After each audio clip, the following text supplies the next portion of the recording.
जय माता दोस्तों, आज मैं आपको रोग विचार इस विषय पर कुछ जानकारी देने जा रही हूँ। अगर आपको मेरे द्वारा दी गई जानकारी अच्छी लगे तो इस वीडियो को लाइक करें, शेयर करें, साथ ही अपने चैनल को सब्सक्राइब करें। तो हमारी ज्योतिष विद्या में रोगों का विचार प्रश्न लगन बना करके सहज में ही कर लिया जाता है। अतः अंक ज्योतिष पर बात करते समय ग्रह से संबंधित रोग तो विचार कर लिए जाते हैं, परंतु प्रस्तुत समय में व्यक्ति को क्या हुआ है यह जानना बहुत ज्यादा कठिन होता है। इस अध्याय में इसी समस्या का हल प्रस्तुत किया गया है। इसे आप रोग परीक्षा भी कह सकते हैं। प्रस्तुत विषय पर गंभीर चिंतन का प्रस्तुतिकरण हुआ है। रोगों का कारण जो भी लिखा गया है उसे आप अंधविश्वास ना समझे। हमारी प्रत्येक कार्य प्रणाली को अंधविश्वास का नाम देने वाले पाश्चात्य विद्वान भी इसी विषय पर अनुसंधान कर रहे हैं, और यह सत्य है कि जो मेहनत करता है वही पाता है। अतः उन लोगों ने बहुत कुछ पाया है। हमारे प्राचीन समय के चमत्कारों को आज वह लोग करिश्मा कहकर प्रदर्शित करते हैं। आइए रोगों का विचार करें। रोग विचार करें। इसके लिए विचार तभी किया जाएगा जबकि किसी व्यक्ति को कोई रोग हुआ हो। यदि रोग नहीं है तो इस विचार की आवश्यकता भी नहीं होती। जब रोग विचार करना हो तो रोग पूछने वाले से 1 से लेकर 12 तक का कोई अंक पूछे। इसके बाद नीचे जो मैं बता रही हूँ, नीचे मैं एक सारणी बता रही हूँ, उसी अंक का फल पढ़ करके उसको उसका हल आप बता सकते हैं। तो और लेकिन एक दूसरा छोटा सा तरीका और बताने जा रही हूँ। इसके साथ ही अंकों का मैंने बताया 1 से जो कोई रोगी इंसान है उससे आप 1 से लेकर 12 तक की 12 के बीच में कोई भी अंक आप उससे पूछ करके, जो मैं आपको नीचे बताऊंगी अंक सारणी, उससे आप मिला करके आप उसका उपाय बता सकते हैं, उस रोग का उपाय। और साथ ही एक दूसरा तरीका और भी है कि अगर आप प्रश्नकर्ता से कहें कि अपनी मुट्ठी में चावल भर ले, उन चावलों को लेकर 12-12 करके गिन करके अलग कर ले, अंत में 1 से अधिक कुछ चावल बचेंगे, वह 12 भी हो सकते हैं। हमें रोग विचार करने के लिए यही अंक तो चाहिए। अब आप अंक के अनुसार सारणी से देखकर फल कह सकते हैं। जैसे कि सारणी में बताने जा रही हूँ, अंकों की सारणी रोगों के लिए। तो सबसे पहला, अगर 1 से 12 के बीच में रोगी ने अगर 1 अंक बताया हो आपको, तो उसका जो आपकी जो बीमारी है वो किस विषय से संबंधित होती है। ये होती है कि रोगी को उसके मरे हुए बूढ़ों की छाया है, अर्थात उसको पित्त दोष लगा हुआ है। और इसका उपाय क्या होगा? इसके लिए गायत्री का जाप करवाए, पहला तो।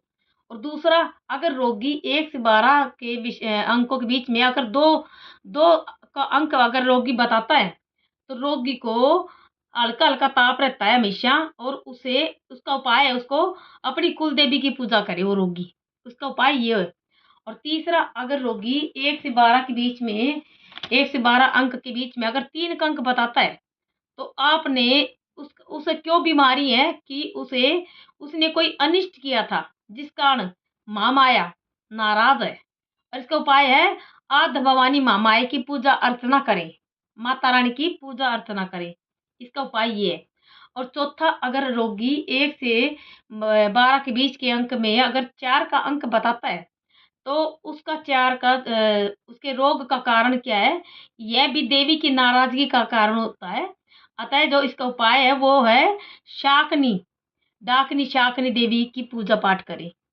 और 5वां, अगर रोगी 1 से 12 के बीच के अंक में अगर 5 का अंक बताता है रोगी, तो उसका क्या जो रोग का कारण क्या होता है? किसी दरिया से जल का प्रेत उससे चिपट गया है। और इसका जो उपाय है वो है, दरिया के किनारे जो खाया था वही वहां रखकर आ जाओ। और छठा, अगर रोगी 1 से 12 के अंक के बीच में अगर 6 का अंक बताता है, तो उसको किस कारण से दुखी है, वो किस कारण से उसको रोग है, उसे नवग्रह दुखी कर रहे हैं, 9 ग्रह। और इसका उपाय क्या है? इसके लिए शांति कर्म करे और दान आदि दे।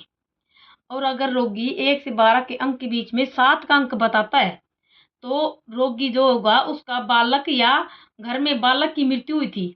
जैसे बच्चे की मृत्यु कई बार तो क्या होता है कि पेट में भी हो जाती है, माता के पेट में गर्भ में भी हो जाती है मृत्यु, या फिर हम गर्भपात भी करवा लेते हैं, या फिर पैदा होने के बाद जब बच्चा कितने ही दिन का क्यों नहीं हो, तो बच्चे की मृत्यु हुई है। और इसके लिए इसको संतान दोष माना गया है, या फिर क्षेत्रपाल जी तंग कर रहे हैं, तो इसका उपाय क्या होगा?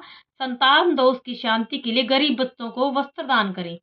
और दूसरा, क्षेत्रपाल अगर तंग कर रहे हैं तो क्षेत्रपाल दोष के लिए चौमुखा तेल का दिया जला के सिंदूर, मूंग, काले मूंग, काली शाही, दही एकत्रित करके रोगी के सिर से घुमा करके चौराहे पर किया जाए।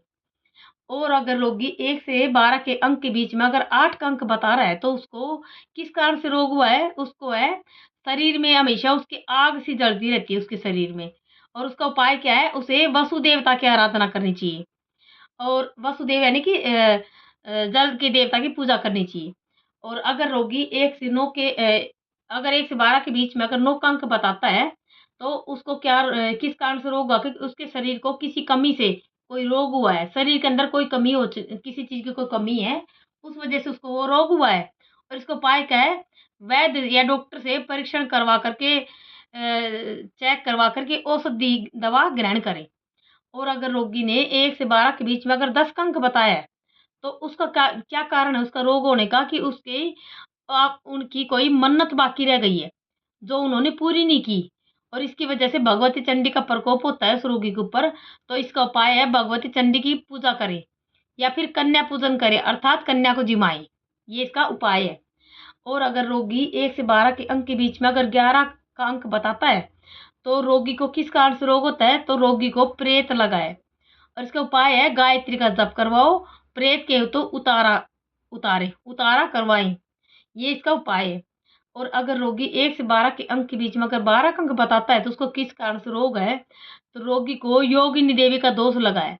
और इसका उपाय क्या है? देवी के नाम की पूजा अपने घर पे रखवाएँ। इससे उसे रोग की पीड़ा से उसे मुक्ति मिल सकती है। और जय माता दी।